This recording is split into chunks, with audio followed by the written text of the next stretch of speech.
tous, ravis de vous retrouver ici même sur le plateau de Sport 7. Vous êtes de plus en plus nombreux à nous suivre, ça fait plaisir, normal, parce qu'on parle de vous les Nigériens. Autour de la table, un tonnerre d'applaudissements pour Patrice Orjac.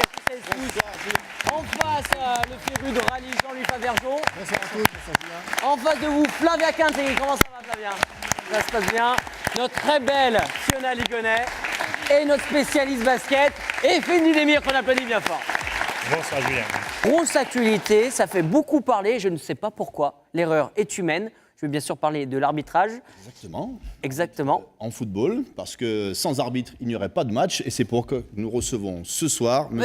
Rabir Nas. Eh ben, on l'applaudit. Conseiller. Exactement. Comment ça va? Très bien. Alors là, vous pouvez être détendu, vous pouvez mettre des cartons rouges à tout le monde. Moi, je m'énerve pas. Moi, c'est celui qui est accompagné également des arbitres et également du vice-président donc, du district, M. Bonjour, Bernard vice-président. Brosset, en charge Comment du ça pôle va sportif qui est ici derrière nous. Exactement. En fait, il est en train de surveiller ce qu'il va dire. Ça va, vous n'avez pas de pression.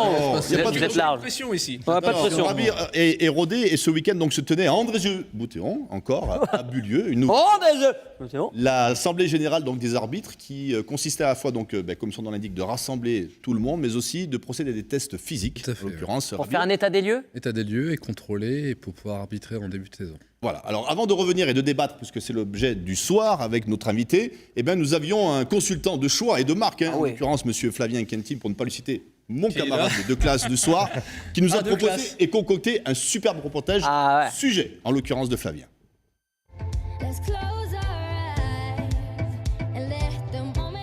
L'importance de ces journées, c'est de revoir tous les arbitres physiquement et ensuite de leur donner les mêmes consignes à tous en début de saison, voir un petit peu où tout le monde en est, faire un rapprochement des uns des autres, des connaissances. Des tests physiques, le test Werner-Holtzen qu'ont effectué donc les seniors ce matin. Cet après-midi, c'est au tour des jeunes arbitres. Et l'Assemblée générale pour les jeunes arbitres était le matin et pour les seniors, c'est cet après-midi. Ça permet déjà de resituer le cadre.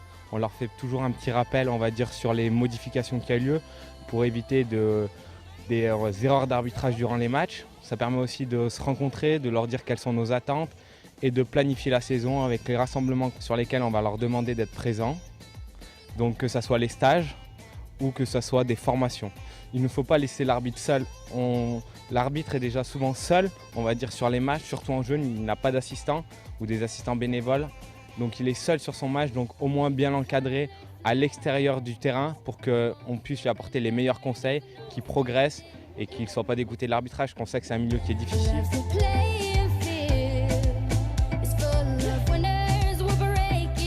C'est une vraie famille l'arbitrage, le but c'est de se rencontrer, de pouvoir dialoguer ensemble. On en profite pour chacun discute un peu de ce qu'il a vécu la saison passée, de ce qu'il a vécu sur les premiers matchs, d'échanger quels sont les points de vue, comment toujours ça nous permet d'être dans l'amélioration continue et de progresser dans l'arbitrage. Si vous n'avez pas le plaisir, vous ne le faites pas longtemps. Et il faut s'y forger. C'est une belle leçon de la vie, mais il faut avoir la passion du foot, la passion de diriger. Il faut être passionné, ça c'est clair. Très bon sujet, voilà. On a une tonne de questions à vous poser, mais... Ça fait parler l'arbitrage. Oui, une tonne de questions, et je le disais juste en aparté, à savoir que l'arbitre, c'est l'élément quand même indispensable pour un match de football. Central. Même si... central, mais Son copain également de côté, puisqu'il faut quand même rappeler très rapidement qu'il y a 3 arbitres sur un terrain de football. Il y a l'arbitre central, il y a en amateur, il y en a que 3. Et 2 arbitres de touche. Assistant, ouais. À ce jour, justement, donc, le rôle de l'arbitre, depuis, on va dire une dizaine d'années, a-t-il changé aussi par rapport à l'évolution du football? Les tenues sont belles. Les tenues sont belles, Obligé de des dire ça. tenues colorées, il y a plus de pédagogie. Parce que si on regarde les matchs d'avant, l'arbitre prenait sa décision, personne ne parlait. Maintenant, il faut toujours expliquer la décision, un peu comme au rugby. Ah, voilà. On commence à venir de ce côté-là maintenant. Voilà. Est-ce que c'est toujours évident ou est-ce que c'est difficile justement de rester objectif sur une rencontre? C'est difficile parce qu'il y a beaucoup de décisions, il y a beaucoup entre guillemets de simulateurs de tricheurs. Ouais. Et puis, Notamment là, à M. Mécouté, voilà. bien sûr. La caisse. Et puis dès l'âge de 13 ans, il y a un petit jeune qui est juste derrière. 13 ans, on peut devenir arbitre. Donc c'est-à-dire qu'on Et on peut arbitrer quoi comme style de match? des U15, U17. Ah ouais. Est-ce que c'est compliqué? Au niveau Parce en que- plus de la Parce que responsabilité. la semaine dernière, à cette même place, nous avions le président du comité de basket qui disait le gros problème dans l'arbitrage, c'est les parents. Oui, tout à fait. Et dans le foot, c'est pareil. C'est les parents, tout à fait. Sont bien les C'est parents. la culture, l'éducation qu'on a. Malheureusement, des fois, l'image qu'il y a du haut niveau. Donc, tout ça. C'est facile, ça, de dire que c'est dans le haut niveau. Enfin, C'est l'exemple que les jeunes suivent.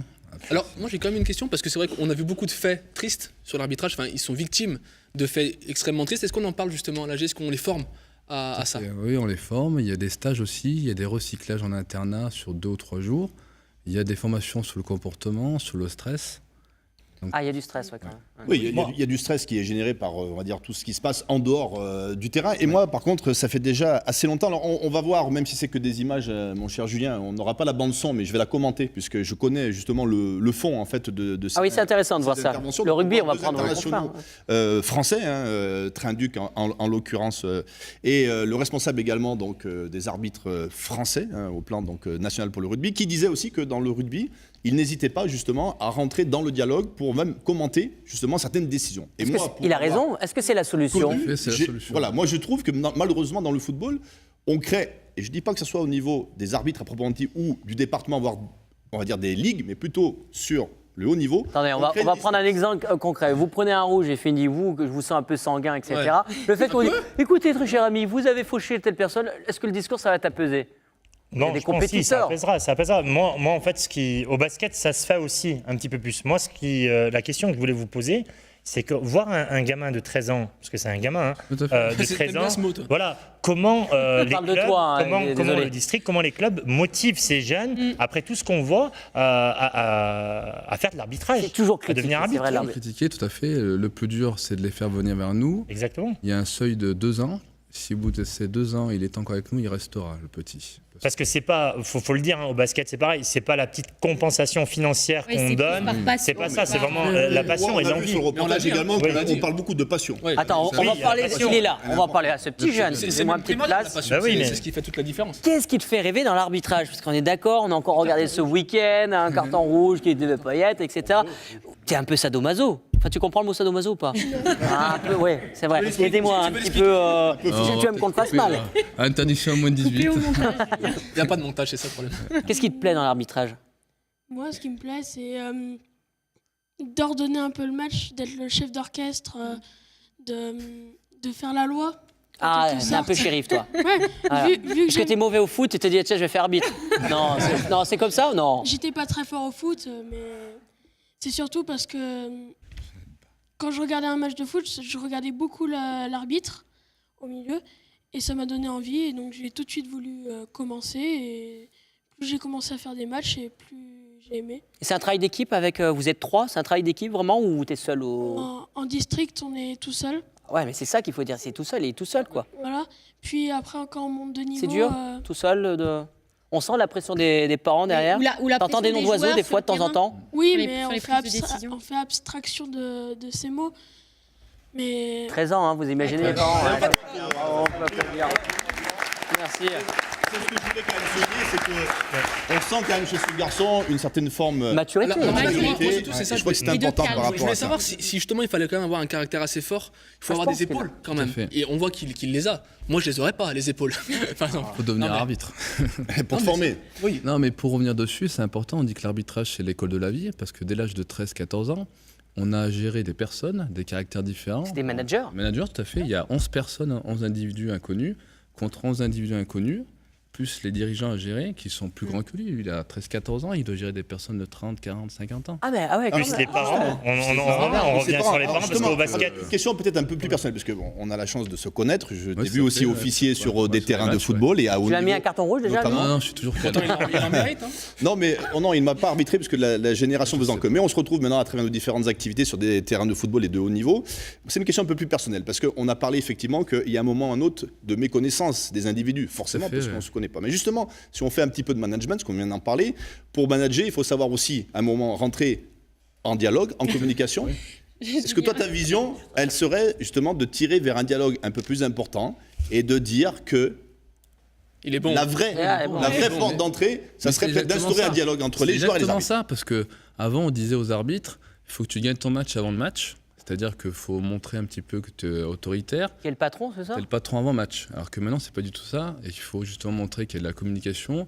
les joueurs, on va les revoir. Si on se les met à dos sur un match, on les aura à dos sur tous les matchs. Non, mais il en faut de l'autorité. Je ne suis pas forcément d'accord avec ce que dit Patrice. Pourquoi? Parce que si on commence à être trop dans le dialogue, sur chaque coup de sifflet, après, le match il dure une éternité. Et on le voit au basket. Attendez, les gars, le truc est très simple. Au rugby, il y a des bébés comme Effendi. Encore Effendi, c'est un anorexique au rugby. Il y a des mecs de 200 kilos. L'arbitre, il dit c'est comme ça, il commande, c'est fini. Alors au foot, c'est quoi le gros problème? On peut se faire respecter tout en étant dans le dialogue. Ça n'a rien à voir. C'est comme un entraîneur qui va à un moment expliquer son choix. Mais le match, il dure 3 heures. Non, mais exactement, c'est ce que je dis. pas l'autorité. Qu'est-ce que vous en pensez? Parce qu'on parle beaucoup trop à votre place. En communication, on dit que la manière de dire les choses est plus importante que les choses à dire elles-mêmes. On est bien d'accord. Communiquer, le regard est très important. Alors, Rabir, juste pour finir. Justement pour finir. Et là, je vais défendre les arbitres amateurs. Parce qu'on sait qu'ils ont. Mais c'est eux qu'on défend. On ne défend pas les pros. Non, mais justement. Mais tout à l'heure, Rabir disait quelque chose de très important. On parlait de haut niveau. C'est ce qui transpire sur les terrains de football. Et je trouve que maintenant, dans le haut niveau, notamment au niveau de l'arbitrage, on ne donne pas cet exemple-là. On impose justement une autorité, on le voit. Attendez, chaque arbitre ne demande pas. Les arbitres, ils ont des règles, ils sont notés. C'est en train de changer. C'est en train de changer. Mais en tout cas, avec tous les matchs qu'on a pu voir sur le début de la saison, tu es d'accord avec moi, on n'a pas la sensation que ça change. C'est en haut, c'est pas les arbitres. Il faut savoir aussi, peut-être qu'il y en a certains qui le savent, tu le sais aussi, c'est que chaque année, l'arbitre, il a quand même une épée Damoclès au-dessus de la tête. Il est son maintien. Voilà, il joue son maintien, il joue son salaire, sa vie. Il reste en Ligue 1, comme nous. Soit il descend en Ligue 2, soit il descend en National. On est d'accord. Alors est-ce que c'est ça la pression qui est trop forte pour ne pas aller peut-être un peu plus dans ce fameux beaucoup de pression à ce niveau-là. Je pense qu'il faut cette autorité. Mais on n'aura pas assez d'une émission. Merci à vous. Les prochaines échéances, il y a quoi? Les prochaines échéances, c'est déjà dès ce week-end, puisque c'est tous les week-ends avec les arbitres. Mais j'aimerais moi surtout remercier d'une part Rabir qui est ici, tous les arbitres qui sont ici en studio ce soir. Merci à vous. Tous les arbitres, bien entendu, du département. Bernard Brosset qui est ici et le district de la Loire du football à la personne de Thierry Delhomme qui nous a permis de faire ce sujet puisque c'est le district donc les caméras rentrées là-dedans. Voilà. On va le faire pour le basket. Flavien. Tu étais complète même avec son gloss, c'était pas mal. C'est vrai qu'il était pas mal. Vous le trouvez comment avec son gloss? Il est joli. Julien, attention, on est en début d'année, attention. Attention, c'est que le début. Bah oui, on met le ton. Alors, on va aller un petit peu dans le public. Comment vous avez trouvé cette émission? Très bien. Très très bien. Ouais. Et le petit, comment t'as trouvé papa? Parce que attendez, parce que Flavien, on le côtoie, etc., etc. Mais Flavien nous a dit. On est amis, Flavien. Ah, on est amis, mais on voit les traîtres. Il est là, le traître. Oh, c'est dans un mois. Dans un mois, la ponte. C'est ça, exactement. Et on vient de le découvrir sur le plateau. Heureusement que madame, merci d'être venue quand même nous montrer un petit peu cette question de budget. Voilà. Eh bien, écoutez, l'émission Jean-Claude. Jean-Claude est dans le public. Regardez, Jean-Claude. Comment ça s'est passé, l'émission? C'est notre chauffeur de salle aujourd'hui. Nickel, on était bien. Lequel on vire? N'est pas le présentateur, parce que... Non. Arrêtez, Jean-Claude. Mais c'était préparé, c'était préparé. Merci à vous. Eh bien, écoutez, on n'oublie pas le replay, forcément, www.tel7.fr, le Facebook, on n'oublie pas toute l'actualité sportive. Vous êtes de plus en plus nombreux à nous suivre. Si vous avez des événements sportifs, on n'oublie pas, on nous les fait passer, vous inquiétez pas, dans le Money Time. On a du temps, et on va le traiter à la semaine prochaine. Ciao, bye bye, on vous embrasse. Merci à vous.